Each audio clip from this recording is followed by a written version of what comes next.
Pessoal, estamos aqui para mais um episódio do Cardiodelas, hoje com uma convidada especial, uma amiga querida, doutora Karine Almeida, endocrinologista, preceptora da residência de endocrinologia do Hospital Universitário e ex-presidente da Sociedade Sergipana de Endocrinologia. Um prazer ter você aqui com a gente, Karine. Igualmente, Dani.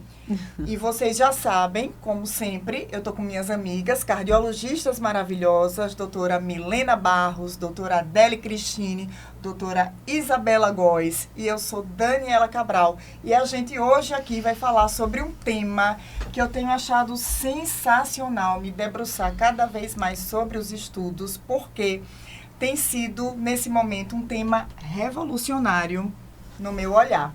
A gente vai falar sobre obesidade. E Karine vai estar aqui com a gente para trazer as informações como especialista. Vários assuntos, é uma temática que a gente tem muita coisa para questionar sobre tratamento, sobre futuro, sobre pacientes cheios de dúvidas, né? Tem que tomar remédio para sempre ou não tem? Como é que é isso tudo de canetinha que a gente está vivendo? E é sobre tudo isso e muito mais que a gente vai abordar hoje.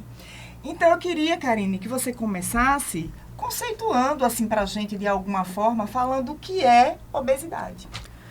Antes de falar, boa noite a todos. Gente, eu estou muito feliz de estar aqui com vocês, viu? Fiquei muito lisonjeada pelo convite de estar aqui com essas meninas maravilhosas que vêm fazendo esses podcasts super interessantes, né? E a obesidade, a gente sabe que antigamente ela era tida apenas como uma condição. Mas a obesidade não é só uma condição, ela é uma doença. E é importante que a gente fique bem ciente que ela é uma doença crônica, ela é uma doença recidivante, ela é uma doença progressiva e multifatorial. Então, muita gente pensa que a obesidade é uma coisa bem simples, mas não é. Ela é uma doença bem complexa. Isso é muito importante a gente observar, porque foge também do olhar de que a obesidade é só uma questão estética, né? Exatamente. E também que, como doença, e dessa forma como você falou, multifatorial, com tantas coisas envolvidas, que quando o paciente não consegue controlar essa doença, a obesidade, também não está sendo uma falta de empenho, ou uma falha, ou uma falta de caráter, porque, na verdade, existem mecanismos que funcionam naquele organismo, né? E levam à questão da obesidade. Então, quando ele não consegue, tenta todos os caminhos, várias alternativas, e acaba não resultando da forma esperada, que ninguém mais está olhando, na medida que a gente vê a doença dessa forma, multifatorial, como uma falha. É como a gente diz tanto em outras várias doenças. Sei lá, dá um exemplo. Se uma pessoa está numa crise de asma ou numa situação assim, a gente chega e diz assim, vai, respire, que você vai melhorar. Ela não consegue, ela precisa ser tratada especificamente, né? Exatamente. E a obesidade, a gente começa a olhar dessa forma, desse jeito, né? E tem... Adele, a gente sabe que os pacientes têm perfis diferentes, né? Os pacientes obesos, que a gente chama de fenótipos, isso. Mas os perfis diferentes. Fale um pouco aí sobre isso. É uma coisa que a gente costuma trazer, né, hoje, Karine, é essa questão das diferenças, como ela falou, uma doença multifatorial, que tem várias causas. E dessa forma, os pacientes se apresentam também de forma diferente. Hoje a gente divide em principalmente 4 fenótipos, que seriam formas com que o paciente se apresenta, né? Então, assim, a gente tem aquele paciente que tem o cérebro faminto, vamos dizer assim, que é o paciente que ele come, mas ele come grandes quantidades, mas ele demora a se saciar. Ele precisa de grandes quantidades para poder ter a saciedade. O mecanismo da saciedade imediata, ele é debilitado, vamos dizer assim. A gente tem o paciente que é o intestino faminto, que é o paciente que ele come, né? Mas que às vezes ele tem um esvaziamento gástrico e às vezes o esvaziamento gástrico acelerado, né? E às vezes o intestino também não sinaliza para o cérebro que a pessoa está saciada. Então, ele acabou de comer, tem 2 horas que ele acabou de comer, daqui a pouco ele está com fome de novo. É aquele paciente que mesmo às vezes comendo na hora que come quantidades moderadas, daqui a pouco ele já está com fome novamente. A gente tem os pacientes que são os da queima lenta de gordura, né, que muitos pacientes mesmo já chegam, doutor, eu tenho metabolismo lento, né? Que muitas vezes, mesmo comendo quantidades moderadas. Muitas mulheres, por exemplo, se comparam com os maridos. Meu marido come mais do que eu e não engorda como eu engordo. E eles têm uma queima de gordura mais lentificada, né? Eles têm um metabolismo, né, de repouso, muitas vezes, que não é tão alto, tão elevado como de outras pessoas. E, por fim, eu já falei dos 3, a fome emocional, que é justamente aquele paciente que come baseado nas emoções. Então, se eu estou estressada, eu como. Tem gente que come até porque está muito alegre, vamos comemorar, vamos comer, né? Então, se estou triste, estou deprimido, pega o pote de sorvete, senta lá no sofá, fica comendo. Então, a gente tem esses fatores. Mas o que é mais interessante ressaltar é que, assim, esses fatores, esses fenótipos, eles podem coexistir. Então, as pessoas podem apresentar, muitas vezes, mais de um fenótipo. Né? Cerca de 30% a gente sabe dos pacientes apresentam mais de um desses fenótipos misturados. Mesmo porque ninguém é uma coisa só. Exatamente. Né? Nenhum momento, num momento só, né? E dentro do contexto de obesidade, sobrepeso, o comportamento importa muito, né? E aí eu queria que Belinha falasse um pouco aí do comportamento, da questão. Com certeza. Mas como é difícil falar de comportamento, né, na obesidade, então, que peso a gente carregou nessa doença crônica, mas que as pessoas realmente viam com outro olhar. E agora parece que a gente está tirando esse peso, porque a gente mostra, precisa tratar de alguma forma. E atuar no comportamento é muito importante, tratar sempre que necessário também. Comportamento, lembrar que muitos fatores influenciam na obesidade. E o nosso cérebro, ele foi treinado para guardar energia, para ter prazer. E olha o que isso está levando a contribuir para o ganho de peso. A gente vive num ambiente que estimula isso o tempo inteiro. Ultraprocessados, sono inadequado, estresse. Então, como a gente não atuar no comportamento para tentar ajudar esse paciente? Eu costumo dizer que o tratamento da obesidade, ele não é um evento, ele é um processo. Sim. Esse processo é muito importante. E aí entra a tentativa de mudança de comportamento associado. Porque não é uma pílula mágica, não é algo mágico que vai acontecer. É ele entender o que é que ele vai precisar passar. E algo muito importante na mudança de comportamento, Dani, que eu acho que a gente sempre tem que lembrar, é o porquê. Mostrar que é para ter saúde, mostrar que é uma doença crônica e o porquê para ter saúde. Porque se a gente ficar só em estética ou para melhorar ali a pressão e não levar a um sentido que a gente já falou, algo maior, entender o porquê. Existe algo maior que faz ele querer mudar. E esse é o nosso papel também, atuar no consultório, trazendo esse olhar do paciente. E isso vai levá-lo a ter um comportamento mais adequado a longo prazo. A mesma coisa quando a gente lembra de comportamentos passados dele, porque muitas vezes ele está numa fase, é muita coisa, a Adele falou dos tipos aí, quantos estímulos a gente tem no dia a dia. E quando a gente olha para o passado e lembra de algum período que ele conseguiu lidar melhor com o que faz, com que ele siga no problema, talvez a gente consiga também ter benefício. Então, é multifatorial, mexe com vários aspectos na saúde e a gente precisa realmente ter técnicas para tentar ajudar a mudar o comportamento. Cada paciente, Mas né? vocês, Individualizar, exatamente. mas vocês acham, como a gente começa a tratar a obesidade como uma doença, isso facilita no nosso consultório?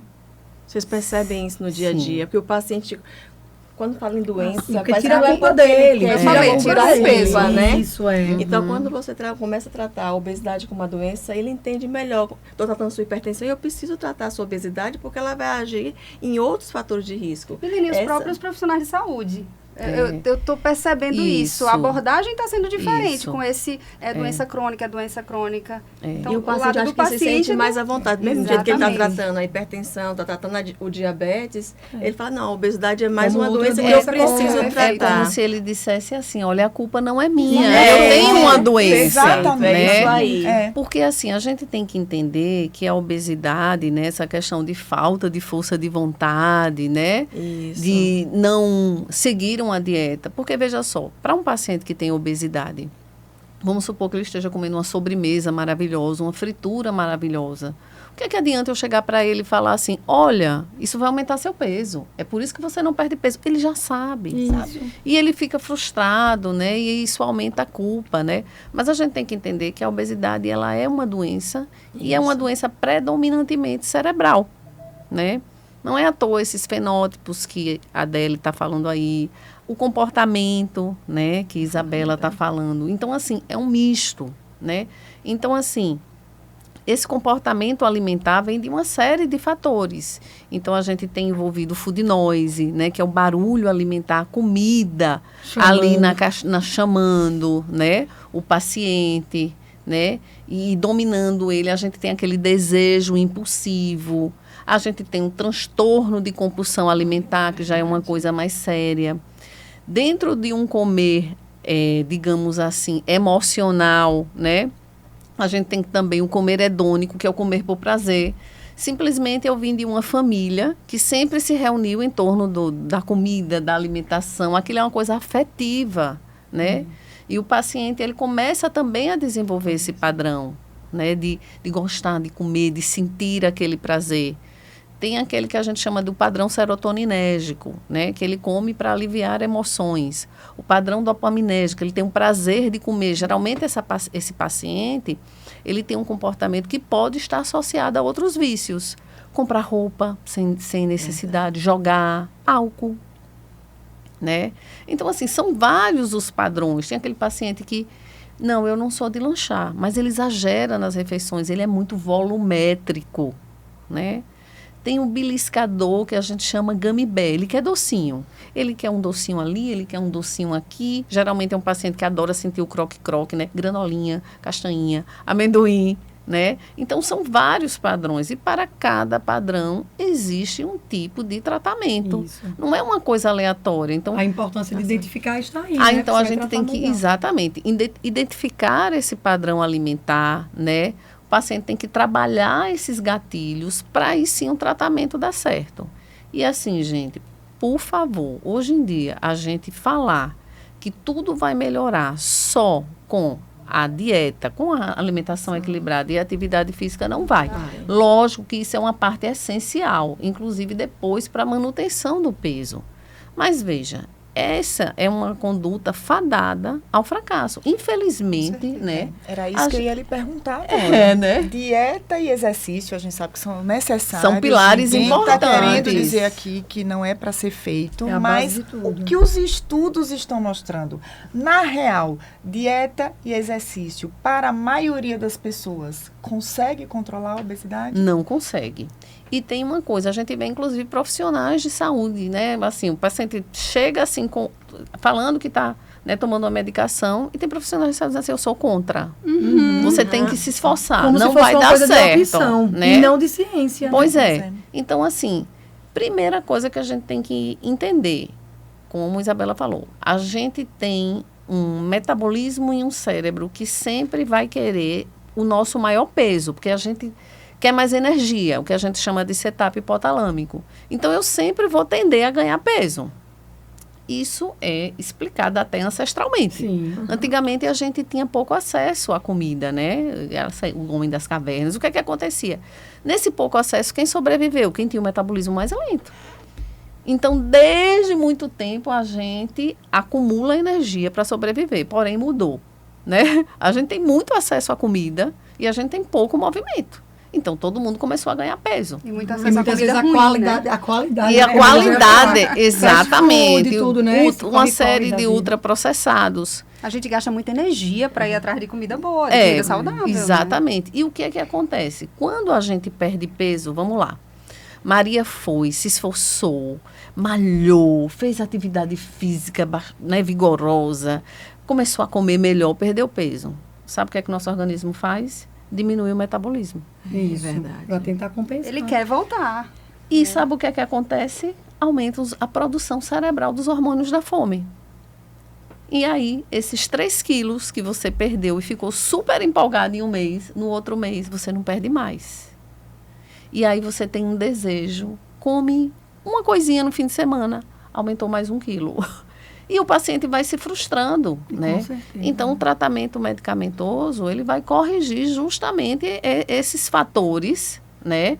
E outra coisa, a partir do momento que você com a medicação começa a ter um resultado melhor, isso serve de estímulo. Verdade. Né? Você se sentir mais leve, você ficar mais empolgado para ir para uma academia. Para adotar os novos hábitos, né? A mudança de estilo de vida exatamente. acontece Você com muito ter mais a correção do seu sistema cerebral para interpretar, né, que a sua fome ela tem que vir acompanhada, né, do sistema que a gente chama de hipotalâmico, que é um sistema da fome verdadeira. Então, eu tenho fome, como fico saciada e está ótimo. Aquilo ali é para suprir minha necessidade energética, né? Agora, a partir do momento que eu não tenho a fome verdadeira, que é desencadeada por um sistema que a gente chama de mesolímbico, o que é que acontece? Eu vou começar a comer justamente alimentos mais palatáveis, independente da fome. Então, eu comi o suficiente no almoço. Estou super satisfeita. Porém, eu vi aquela torta maravilhosa, búlgara, que eu amo. O paciente que tem um transtorno alimentar, ele vai dizer, não, eu estou cheia, mas eu não resisto. Não é? Se você tem esse sistema, ok, gosto muito, mas estou satisfeita. Né? Então, a gente precisa corrigir esse sistema. E é importante a gente falar muito sobre isso, então, para ficar claro, aquela coisa que muitos pacientes obesos ouvem, é só fechar a boca, é só fazer mais exercício. Não é isso. Então, por isso que todas essas situações levam a muita frustração. E por isso que, como Milena citou, a gente está conseguindo trazer mais pacientes para um controle quando a gente aborda a questão como sendo uma doença. Não é culpa sua. Você já tentou muitas vezes fechar a boca. É porque não funciona mesmo num organismo que foi feito para ser obeso. Ser obeso. E a gente tem que saber do limite, né? O exercício físico mesmo, apesar que as pessoas falam assim, agora que fiz exercício físico, posso comer esse hambúrguer. Infelizmente, a perda é muito pequena com exercício físico. É de 1 a 3%. Né? A alimentação é até mais importante, pode chegar até 10%, né? Então, assim, o paciente tem que ter essa concepção, porque tem gente que come, faz exercício físico para poder comer mais. E na realidade, na prática, essa conta não fecha. Tinha até camiseta uma época, malho para comer. Então, exatamente. A gente sempre repete, o exercício é para ter mais saúde. E ainda tem uma questão, né? Desculpa interromper, mas assim, tem uma questão, que assim, promover déficit calórico não é fácil. Exatamente. Veja, eu tenho lá aquela paciente que vinha a tempo sedentária, que já tem um metabolismo baixíssimo, vamos supor, de 1.400 calorias, o que não é muita coisa, né? E aí você acha que, como é que você vai promover déficit calórico nisso? Você vai ter que malhar muito e comer quase nada. E nesse processo, a alimentação tem mais impacto, infelizmente, apesar de ser muito adepto ao exercício físico, o exercício fica muito baixo. É muito baixo. Se você for olhar, 150 é meio frustrante. 150 minutos de exercício físico corresponde a um gasto de 70 a 120 quilocalorias. Um hambúrguer vai ter quantas calorias? Então, eu fui lá, fiz exercício físico, agora posso comer esse hambúrguer. Já perdeu o que você perdeu com o exercício físico só naquele hambúrguer. Então, a gente tem que ter muito cuidado. Muito cuidado. E às vezes, pior ainda é quando você faz uma atividade física, doutora, mas eu faço pilates, hidroginástica, né? E não vai gastar, não vai promover déficit. O paciente pergunta isso, aí eu digo, qual é o seu objetivo, né? Com o pilates. Porque se o objetivo for uma perda de peso, agora não, eu estou com alguma situação, algum problema, mobilidade, resolver. Tudo muito bom, exatamente, mas, ninguém está falando contra o tipo do exercício, não, mas de se o objetivo alguma. é realmente uma perda de peso, realmente E o exercício físico, ele entra até mais importante para você manter o peso, Sim, né? Porque aí você isso. acaba perdendo mais a massa gorda, você ganha massa muscular e seu metabolismo melhor. Então, no processo, né, da perda e depois para manter o exercício físico é válido. Agora, como eu quero perder peso, só o exercício físico não vai resolver. Ele vai ser muito mais importante nesse processo da manutenção posteriormente. Sim. Ele ajuda, mas posteriormente você vai ver que ele vai ter uma resposta melhor. Mas Porque tem gente... lembrando também que, assim, como as meninas falaram, para não ficar parecendo que é uma coisa que a gente é contra, né? Não, de Tem maneira pacientes que começam, principalmente os pacientes bem mais obesos, que têm limitações de movimento, têm dores articulares já, que às vezes precisam começar com um exercício de menor impacto, às vezes associado à musculação, antes de partir para os exercícios de maior impacto, né? E aí entra muitas vezes também isso. Como esse exercício, ele não tem um déficit calórico muito grande, às vezes a necessidade da medicação para ajudar nesse processo e facilitar até a chegada de um exercício que traga com É certeza. só para não peso gerar uma maior. expectativa, de porque perda. até como Milena Não, estava falando, né? exatamente. Porque a pessoa às vezes é sedentário e aí pensa, vou fazer um pilates e agora vai fazer a diferença Não. no peso. Então, não é por aí. Mas qualquer É. exercício é melhor do que nenhum. Qualquer Claro. exercício Importantíssimo sempre é melhor do que se nenhum. movimentar, É. né? O sedentarismo é uma E doença, né, minha qualquer gente? tipo de Todo exercício movimento traz importa, né? benefícios, Exato. né? E Isso. quando a gente varia nos tipos de exercício, é aí Melhor que a gente ainda, ganha a maior parte dos benefícios que o exercício traz. Porque tem outro lado também, né? Corrida de longa distância, enfim, triatlo, e o pessoal vai perdendo peso e consegue. E olha para aquilo ali é a solução para eu perder peso. Mas, assim, tem vários outros fatores e a gente tem que ter cuidado, porque não é todo mundo que a gente vai dizer, ó. Que vai para isso. Essa Comece questão, uma maratona. essa questão do quanto exercício contribui é muito importante Ele para vai lembrar, ser né? perfeito no controle também dos outros fatores de risco, né? Mas em relação à perda, infelizmente, eu sou muito defensor do exercício físico, mas quando a gente vai ver a perda real com o exercício físico, é baixa. E esse paciente que está obeso, como você falou muito bem, que o condicionamento mais baixo, ele não vai começar com exercício com alta intensidade. Não. Então, a perda calórica é menor ainda. Mas que a gente não está desmerecendo a prática do exercício físico. Ele deve continuar, porque ele vai ter outros ganhos. Mas, às vezes, precisa de mais coisa para perder um peso mais significativo, quando já é um caso de obesidade que já está levando a outros problemas, né? Isso. E não dá para esperar você se sentir assim, uma pessoa com energia para começar a atividade física. Isso. Não adianta. Não vai começar assim, né? A gente sabe que a obesidade é uma doença inflamatória, né? Então, assim, você tem aumento de peso, você tem aumento do tecido gorduroso. Ele não está ali só lhe deixando uma pessoa com excesso de peso mais fofinha. Não é isso, esqueça isso, né? O tecido adiposo, ele é um tecido metabolicamente ativo, principalmente se você tem a gordura visceral. Né? O paciente obeso tem gordura visceral. Então, aquilo ali está promovendo um estado inflamatório constante. Existem né? alterações hormonais Existem promovidas, alterações, né? né? pela E gordura é natural a gente ver que o paciente com excesso de peso, ele vai ter mais fadiga, né? Ele vai ter mais sonolência diurna, às vezes tem uma apneia do sono associada, né? E aí só piora, né? Porque o sono Isso, inadequado... é um ciclo vicioso. É um ciclo vicioso. O seu organismo está em constante estado inflamatório. A obesidade aumenta o risco de apneia do sono. A apneia do sono aumenta a resistência à insulina, dificulta a perda de peso, aumenta o colesterol, gera mais obesidade. E aí Isso você tudo não mexe sai no disso. humor, aí No tem a humor, saúde mental, irritabilidade. Já tá, fica mais também, irritado. nas conexões, Com enfim. certeza. A obesidade é mãe de várias outras doenças, né? Isso. E isso, como você falou, desses sintomas que todo paciente obeso acaba tendo um pouquinho, a gente tem que trazer também que às vezes isso pode mascarar até, por exemplo, uma questão cardíaca. Porque o obeso que sente um cansaço, que sente uma falta de ar quando vai fazer um esforço e já interpreta que ali é um padrão dele, Normal pra pela ele, né? obesidade, às vezes isso pode estar mascarando até uma questão cardíaca, né? Então é importante a gente, além da obesidade, ser uma doença que traz um risco cardíaco. Sim. Então, E são inúmeras doenças, né? Que a obesidade inúmeras pode levar. doenças, É, a isso mãe que eu ia das falar. doenças, hipertensão, diabetes, Aumenta o risco de colesterol. câncer. A obesidade aumenta o risco de diversos tipos São de mais câncer. de doenças, se a gente for olhar no corpo como um todo, né? No coração mesmo, como vocês falaram muito bem, insuficiência cardíaca, fibrilação Sim. atrial, entendeu? E todos os fatores de risco ela vai interferir na hipertensão, no diabetes, na lipidemia, e com isso o paciente tem maior chance de infarto, de AVC. Então, Pois assim, é muito complexa a obesidade. E as condições, né, que estão envolvidas também. Às vezes o paciente não associa, né? Ah, eu tô com dor articular, eu tô com fadiga, né? Eu tô muito irritado, alteração do humor, né? A obesidade está ligada até a maior incidência de Alzheimer, né? Nossa, Então é como muita a vida coisa. fica limitada, Muita, né? A saúde, a vida de uma coisa forma geral. Uma frase que eu costumo dizer para os pacientes, quando eles dizem que estão sem disposição para exercício, eu digo, exercício é a única coisa que faz você se cansar para ter mais energia. Então, exercício, você se cansa, Gastar mas depois energia pra ganha ganhar energia. É. Então, à medida que você Muito vai bom. fazendo, você vai ganhando mais energia, você percebe que você vai ter mais disposição para fazer mais.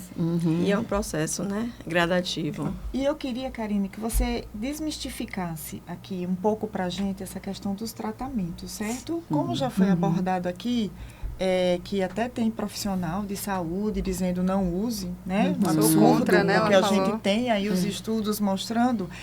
Mas uma coisa que a gente vê, assim, de uma forma geral, gente que não precisa Isso. querendo usar. Uhum. E às vezes gente que precisa E a gente tem que realmente levar um convencimento e várias consultas. Não, agora eu vou tentar. Não, agora eu vou conseguir.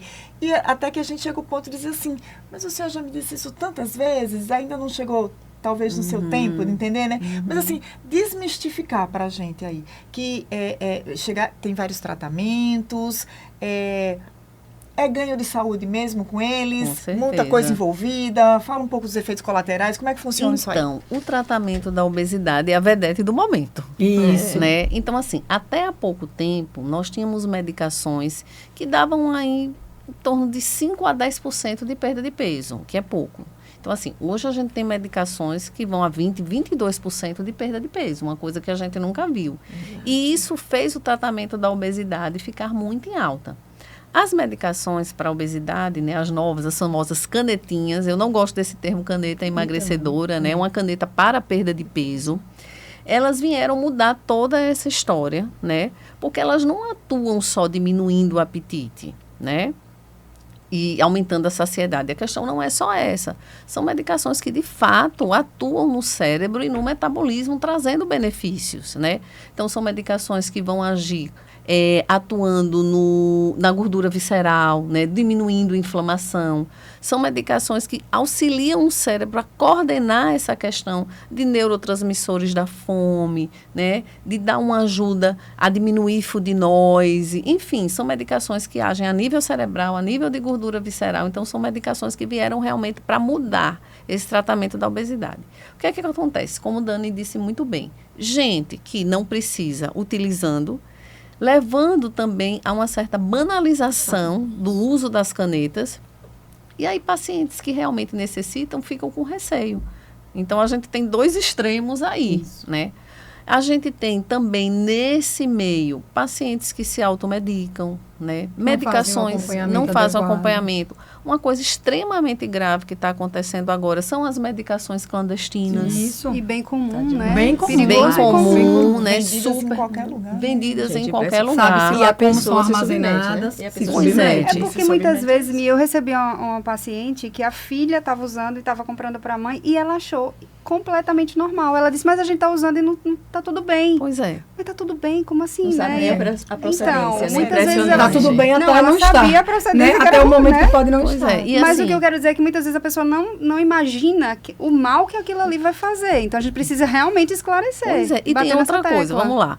A medicação é clandestina, muitas vezes não tem nem bula, né? Então, assim, de onde veio essa medicação? Como foi produzida, né? Mas aí, se você consegue isso com um profissional de saúde, um médico que a pessoa confia, entende como fica difícil? Fica mais difícil Pelo ainda, né? que- Como foi armazenado isso, né? É. Então, assim, é uma série de fatores. Então, por exemplo, tem paciente que diz, não, doutor, o leite inflama. Mas está aplicando uma medicação que não sabe de onde veio. Exatamente, é. Né? Que um amigo trouxe do Paraguai. Isso. E não funciona assim, né? A gente sabe que para uma medicação ser liberada, né, ela passa por várias fases de estudo, né, por segurança. E você está aplicando algo que você não sabe o que é. Ah, mas alguém está aplicando e nunca teve nada.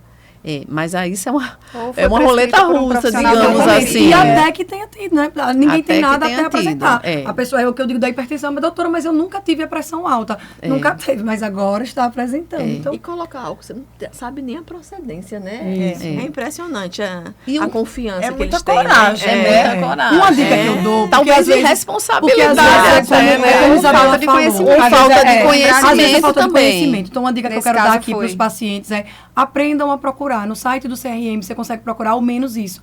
O RQE. O RQE é se o médico que está prescrevendo aquela medicação, ele tem título de especialista naquela área. Nas áreas que tratam a obesidade, né? Endocrinologia, cardiologia, enfim. Então, procure o RQE, que é o registro de especialista do seu médico. Veja se o seu médico, porque às vezes tem médicos que fazem cursos de fim de semana, começam a passar medicações, vendem as medicações dentro, que a gente sabe que isso é proibido, então vendem as medicações dentro da própria clínica e E são medicações que a gente não sabe a procedência também. Então, assim, O problema um é quando é o assunto vizinho controverso. ou o amigo que não vai É um ter assunto RQE. controverso, mas eu acho que vale a pena a gente ressaltar Sim. Mas aí. tem gente com RQE também fazendo isso, infelizmente. Infelizmente. Mas eu tô dizendo assim, Infelizmente. eu tô dizendo que é um Tipo, pra passo, diminuir, né? É um né? passo inicial, né? E aí, quando tem um RQE que você confia, que é um endocrinologista, a pessoa se submete. Mas é mais entendeu? difícil. Mas pelo menos é mais difícil, né? É. O que é que eu vejo, assim, quando o paciente, ele complica por uma medicação dessa, ele não volta para aquele profissional, né? Ele nem conhece Que o paciente foi complicou. o responsável pela prescrição, enfim, ele volta para um outro profissional, porque ele já viu que não ficou bem, né? O que é que eu tenho visto, assim, no consultório? Várias coisas, né?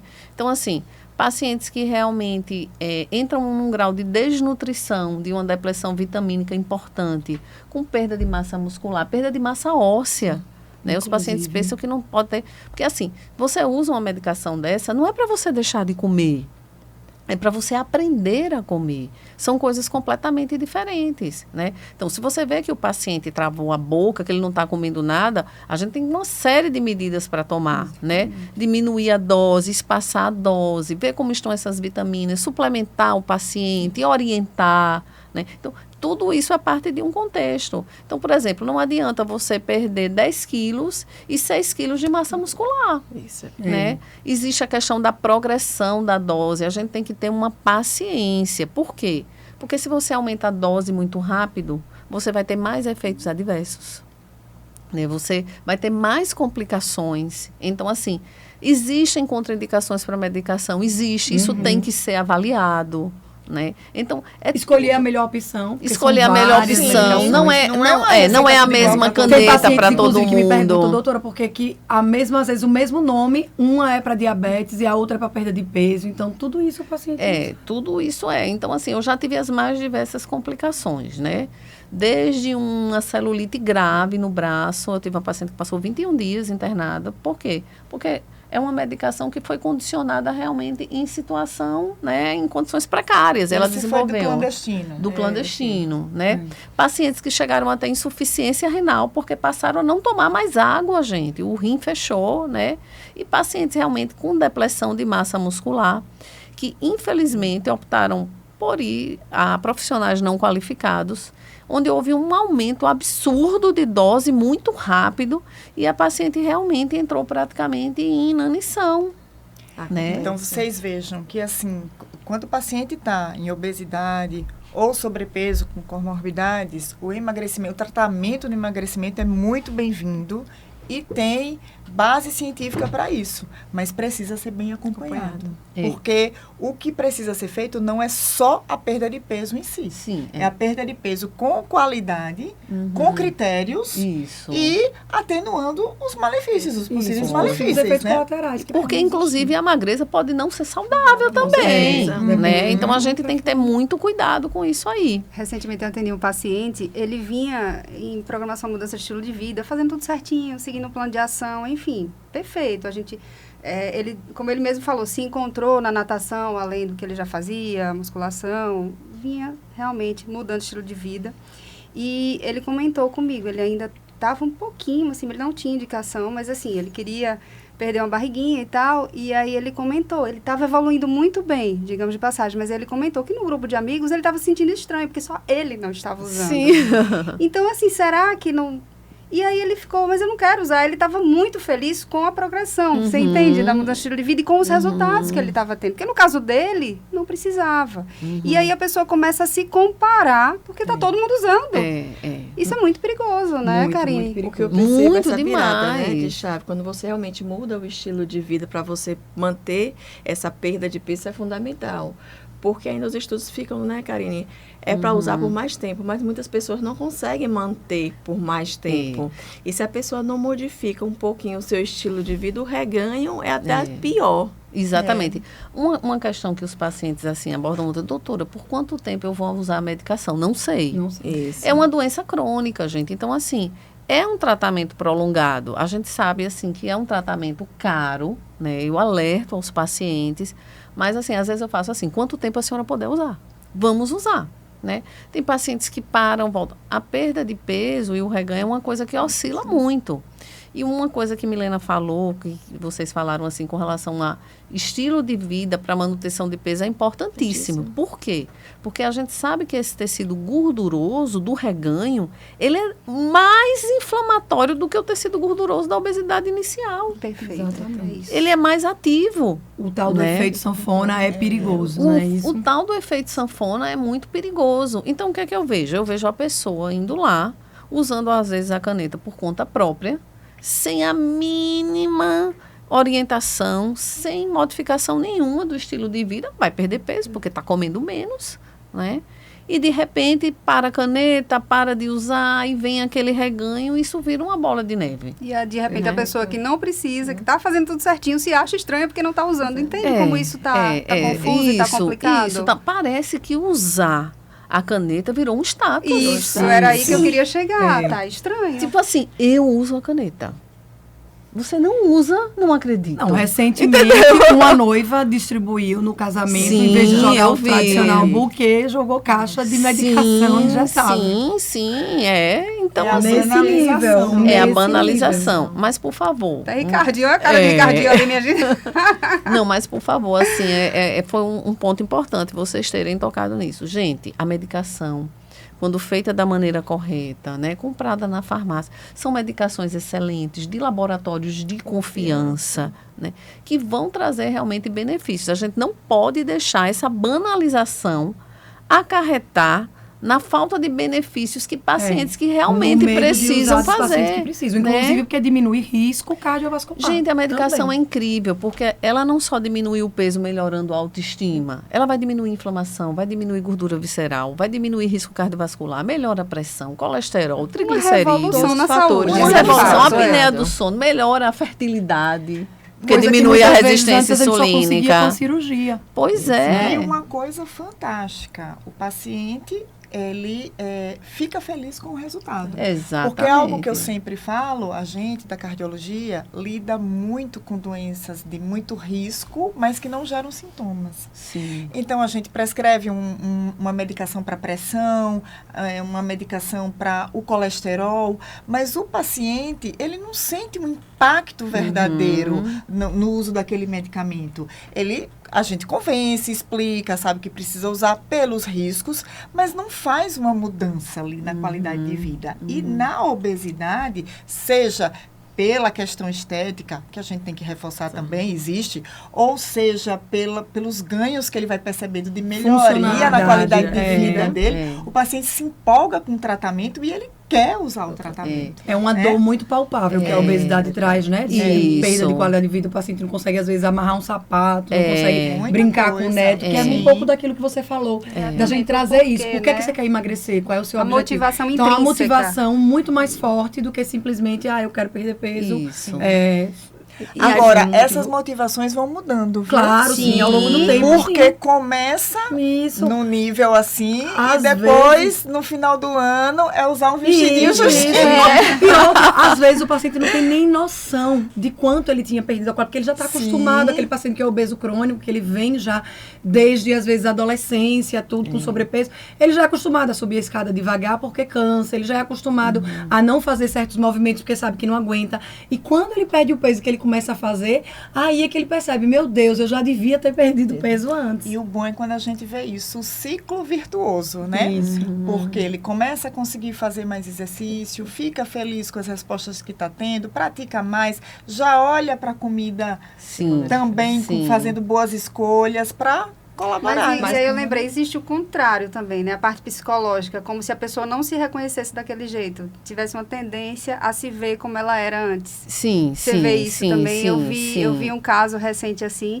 e aí é algo que a gente tem que ter cuidado também, trabalhar. O psicológico é muito importante. Na bariátrica muito acontecia importante. muito isso, né? Por Aham. causa da mudança Do reganho, rápida né? de peso. A gente tem E que aí, ter muito depois- cuidado nessa abordagem, né? E o que é que eu percebo? Que quando o paciente, ele muda por um fator intrínseco dele, doutora, olha, eu quero perder peso porque eu quero melhorar a minha saúde, porque eu quero me sentir melhor, né? A gente realmente tem melhores resultados do que aquele paciente que vem muito por fatores extrínsecos, né? Que é porque alguém está rotulando, alguém é porque o vizinho usou emagreceu e aí ele vai emagrecer também, né? E o paciente que começa a sentir prazer com essas pequenas mudanças, né? De se sentir menos fadiga, de poder amarrar o sapato, de ter mais mobilidade, realmente ele vai se adaptando melhor, muito melhor. E é interessante, porque a característica que eu vejo desse paciente no consultório é: doutor, eu estou gostando de perder aos poucos sem me sentir mal. Isso. E isso é muito legal, né? Do que aquela pessoa que fica naquela coisa, naquela ânsia de perder logo, de estar naquela coisa estética, né? Uma então, coisa, Bela, pelo que você falou, eu acho que é o acompanhamento também multifatorial, né, Karine? Sim, com certeza. Multifatorial não, multiprofissional. Com porque, certeza. se você tem, por exemplo, a gente falou aqui da fome emocional, de como as emoções influenciam nesse Sim. comportamento, das mudanças de comportamento. Então, às vezes, um acompanhamento de um psicólogo, uma boa nutricionista para te ajudar na Sim. prescrição da sua dieta. Então, faz toda a isso tudo diferença. faz diferença. Então, Quando o paciente ele identifica, por exemplo, os gatilhos que levam a ele, né, aquele transtorno alimentar, isso ajuda demais, porque ele já evita, ele identifica e já lança artifícios, né, para estar evitando aquilo ali. Então impacta demais no tratamento, com certeza. Até faz uma diferença aí.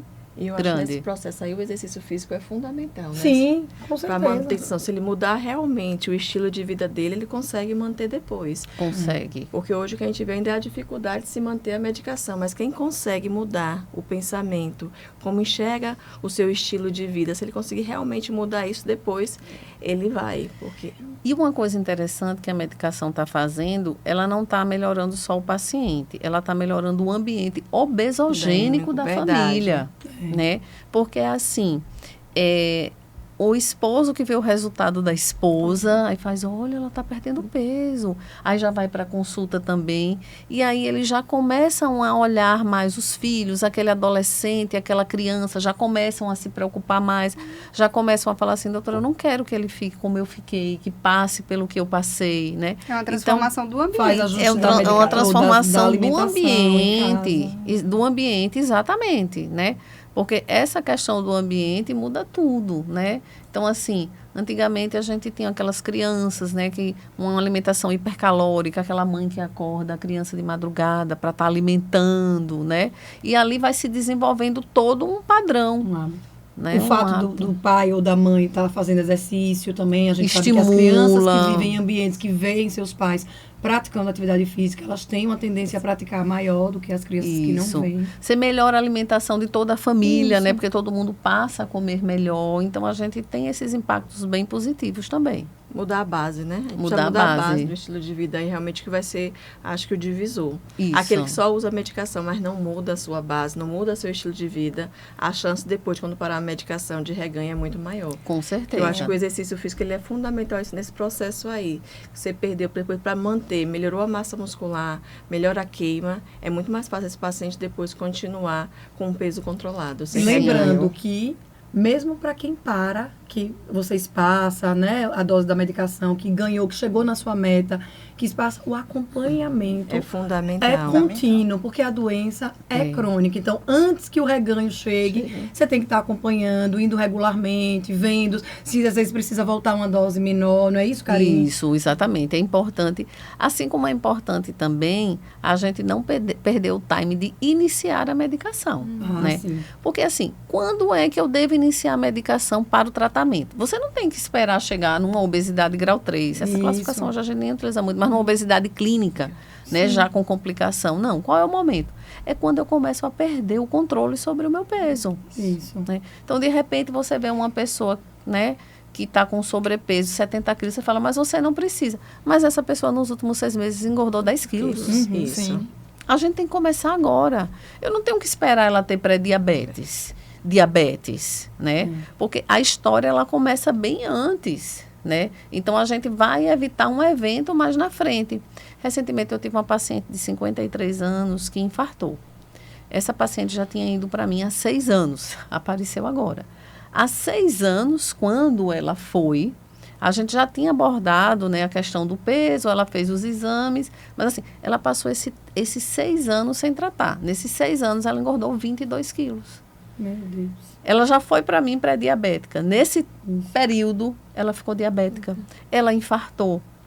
E quando Né? a gente fala de a pessoa ter diabetes, ter colesterol já, ficar sem tratar e perder tempo, hoje a gente tem um conceito na cardiologia que a gente fala muito de tempo de exposição ao fator de risco. Uhum. Então, quanto mais tempo você fica com colesterol sem Importantíssimo controlar, quanto mais tempo você fica com a glicemia alta sem controlar, maior é o seu risco de ter um evento futuro, como um AVC, um Isso. infarto. É uma história de só uma gordurinha no fígado. Isso. Aquela gordurinha ali, A gente já falou disso aqui, né? ela já está inflamando. Exatamente, com Ela esse já está tempo. fazendo aterosclerose. Você tem gordura no Isso. fígado, tem mais, tá mais cheio aí em algum lugar.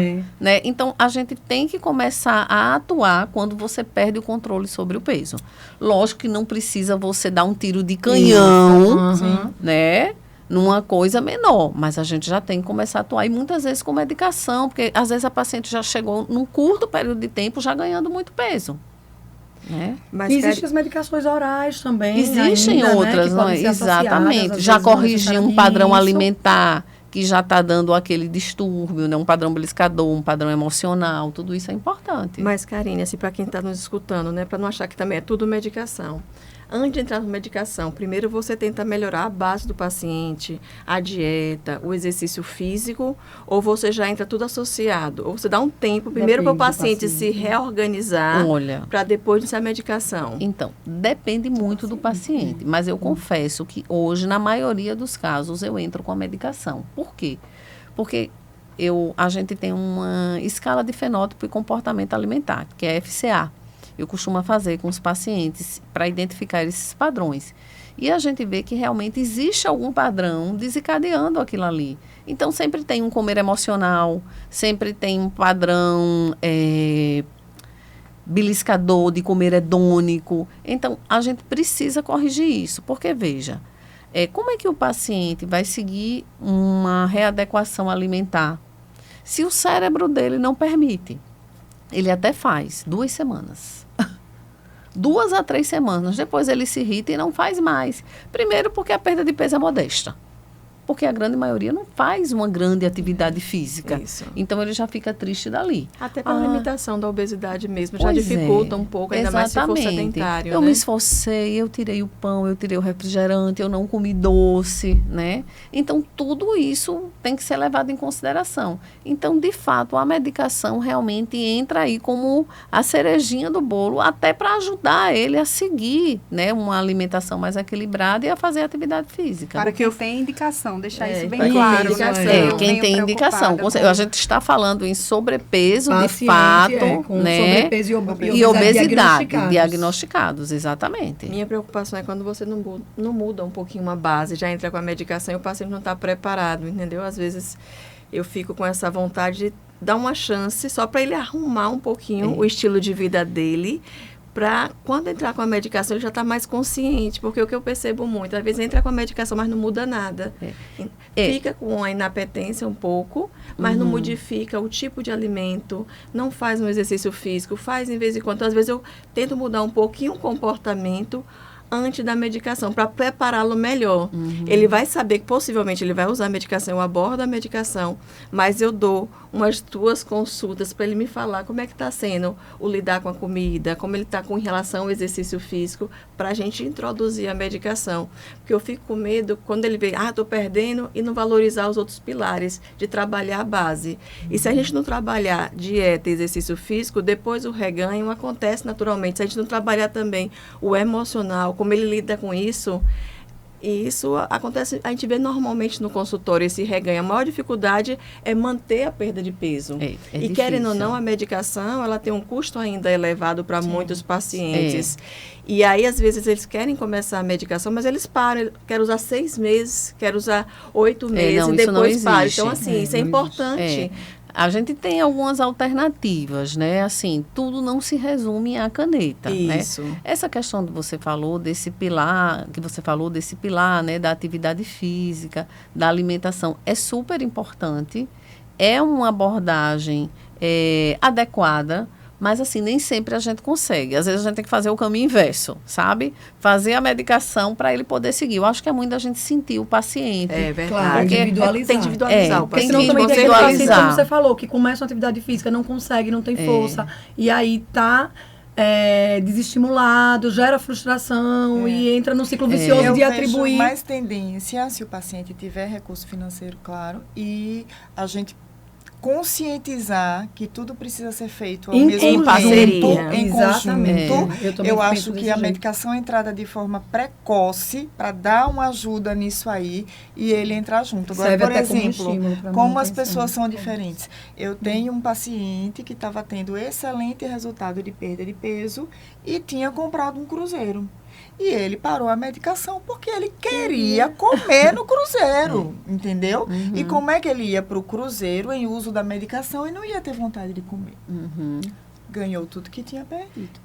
Então, assim, por isso que esse entendimento da doença crônica é importante. Você não está usando... eu amei essa resposta aí. Vou usar por quanto tempo? Eu não sei. Talvez Não para a será, vida a gente toda. tem isso. Talvez para a vida toda, né? E ainda mais Exatamente. Porque não é uma coisa que a gente está olhando, tipo, as modinhas que a gente vê por aí. Eu tenho um casamento, então eu vou perder tantos quilos agora para esse casamento. A gente está falando de uma doença. Então, é importante essa conscientização. E eu vejo isso. Não tenho demorado tanto, não, no início, pelo menos quando já é meu paciente também, já tenho exames e tudo mais. Para dar um gás e ter um otimismo de mudar tudo junto. Eu Acho que tem que tenho achado sentir cada válido. paciente. E aquele né? paciente que está ganhando muito peso, porque a vida está muito bagunçada. Será que não era primeiro a gente tentar, porque ele antes não tinha o problema, e aí, em momentos do estilo de vida bem bagunçado, ele está ganhando. Será que a gente dá uma segurada aí para tentar? O que a Milena falou, eu entendi isso aí. Porque Eu se a gente também não venho mudar a pensando muito base, nisso, entendi, Karine. Ele volta, Eu o fico me reganho. perguntando, será que se a gente já entra ali, será que ele vai cuidar tanto do estilo de vida como ele cuidava antes e se perdeu em algum momento? Então, por isso que é tão importante a gente identificar o Individualizar. padrão do paciente. Eu acho que não dá sabe? pra... Isso é muito importante. O que é que eu estou vendo? Assim, todo mundo acha que é um candidato à caneta. Isso. E não funciona bem assim. Exatamente, isso Tá? não é... Então, por exemplo, tem pacientes que têm um comer emocional que vai responder brilhantemente a uma medicação que aumente a serotonina dele, a um inibidor de recaptação de serotonina simples. Às vezes eu tenho um paciente que está fazendo caneta, está perdendo pouquíssimo peso, gastando horrores. Você tem um comer emocional, você entra com o inibidor de recaptação de serotonina, você muda completamente a história. É individualizar cada É caso, né? Você tem que conhecer um pouquinho o paciente. Tem paciente que tem um metabolismo extremamente precário, lento, ele já não come, né? Então, assim, eu vou fazer uma medicação como a semaglutida para esse paciente que vai super inibir, vai travar ele. Ele vai dizer assim, doutora, eu não consigo tomar nem água. Sofrimento. Né? Aí ele vai fazer mais déficit vitamínico, vai ficar mais fraco. Não. Né? Então, assim, vamos ter outra abordagem com esse paciente. Então, eu tenho aquele paciente que ele é um dopaminérgico nato. Então, assim, é aquela mulher que vai no shopping, compra um monte de roupa sem precisar, abre o guarda-roupa, tem um monte de roupa com etiqueta e adora comer torta de chocolate, né? Mas nas refeições principais ela come muito pouco. Eu tenho que mudar a abordagem para essa paciente, né? Então, assim, cada paciente... que a Dani falou, né? É um paciente que vai comer porque tem a comida disponível ali, ele pagou por aquilo e ele quer comer. Ele tem um prazer. Esse é um paciente dopaminérgico, ele tem um prazer. Então, assim, ele quer de repente, a viagem comendo. Então, de repente, nesse paciente, você fazer uma medicação dopaminérgica, sem ser a caneta, vai funcionar super bem. Ele vai conseguir curtir ali com moderação aquele momento. Isso. Então, Mas assim... esse queria mesmo. Queria mesmo. Então, é muito de individualizar. Agora não existe receita de bolo. Não né? existe. E o que eu vejo é assim, todo mundo tratando todo mundo da mesma maneira. Sim. É individualizar cada caso, entender o paciente, aquele que tem não tem uma dificuldade muito grande de fazer exercício, de mudar a alimentação. Às vezes você coloca logo a medicação, ele não vai mudar o estilo de vida. E a longo prazo a gente tem que mudar isso, a base. Senão a gente não mudar a base, o reganho é muito maior. Como o Dani falou, esse aí não mudou nitidamente a mentalidade dele. Ele parou porque ele queria comer tudo que pudesse. E aí ele voltou com certeza. Eu não sei quanto tempo ele já estava de medicação. Então, às vezes, o que Belinha também entendeu assim nesse sentido, quando a gente entra logo com a medicação, o paciente não fortalece os outros pilares. E alguns tipos de paciente que eu vejo essa dificuldade, eu quero que ele trabalhe um pouquinho mais a dieta, que ele entenda a importância do exercício físico, mas já falo da medicação. Mas eu falei, eu queria que você voltasse para mim um pouquinho diferente, com a mentalidade do exercício físico, já começando alguma coisa, e oriento como ele deve começar, a alimentação também. Né? Mas já falo que vamos abordar, até porque senão muda de médico. Né? Às vezes quer perder peso, eu quero a via mais rápida, essa médica está dificultando, mas não é dificultar, porque se a gente não muda a mentalidade, é difícil mudar, às vezes, a evolução da doença. E a obesidade, o maior problema é que você ganha, se você depois não mantém o reganho. E uma coisa, assim, um fator importante que eu lembrei de uma paciente minha, como é importante você ver o que é que está causando, o gatilho mesmo. Isso. Eu tive uma paciente que melhorou o peso só tratando a menopausa. A menopausa é outro processo. Porque, veja, na menopausa ela ficava ansiosa, ela tinha um comer emocional. A gente sabe que a queda do estrógeno também aumenta a gordura abdominal. Altera o sono. Altera o sono, ela ficava mais irritada. À noite, ela demorava a dormir e a comer. Assistir Netflix. O sono impacta muito, entendeu? Né? O sono impacta muito, né? Ficava nervosa. A felicidade da vida dela era fazer brigadeiro. O prazer. Engordou. Quando a gente começou, mas ela não engordou assim, mas ela engordou tipo 5, 6 quilos. Quando ela começou a reposição hormonal, ela conseguiu corrigir tudo. Ela teve mais energia para fazer atividade física, ela ficou menos irritada. Ela melhorou o sono e fizemos só a reposição hormonal. Então, às vezes é isso que você falou. Se um caso desse paciente que você trouxe, né? Às vezes é mudar o que ele deixou de fazer para poder voltar a ser o que era. Olha, é isso. Esse assunto é extremamente interessante, porque é tudo muito novo ainda também, né? Assim, e cada vez chegando mais novidades, né? De medicamentos diferentes para beneficiar esses pacientes. Normalmente a gente termina aqui pedindo a cada uma falar uma frase, e hoje eu vou pedir a nossa convidada especial para falar essa frase para a gente fechar esse episódio. Gente, que responsabilidade, né? Gente, mas é preciso que a gente tenha consciência de que a obesidade é uma doença que não deve ser rotulada nem estigmatizada, mas que ela deve ser tratada com seriedade. Perfeito. Acho que falar isso, obesidade é uma doença. Eu acho que até o paciente, como está chegando mais agora, eu acho que quando eu falava obesidade só com uma forma estética, o paciente tinha vergonha. Sim. Quando você transforma a obesidade em doença, ele se sente mais à vontade para falar com você, com o médico que quer se tratar. Isso. E quando a gente mostra que a obesidade leva a outras complicações, isso fortalece mais ainda a importância do tratamento da obesidade. Com certeza. Então é isso, gente. A obesidade, como já foi dito, é a mãe de várias outras doenças. Tratar a obesidade, a gente traz muitos benefícios cardiovasculares, em qualidade de vida. A gente vai ficando por aqui nesse episódio. Confira os próximos que vão surgir.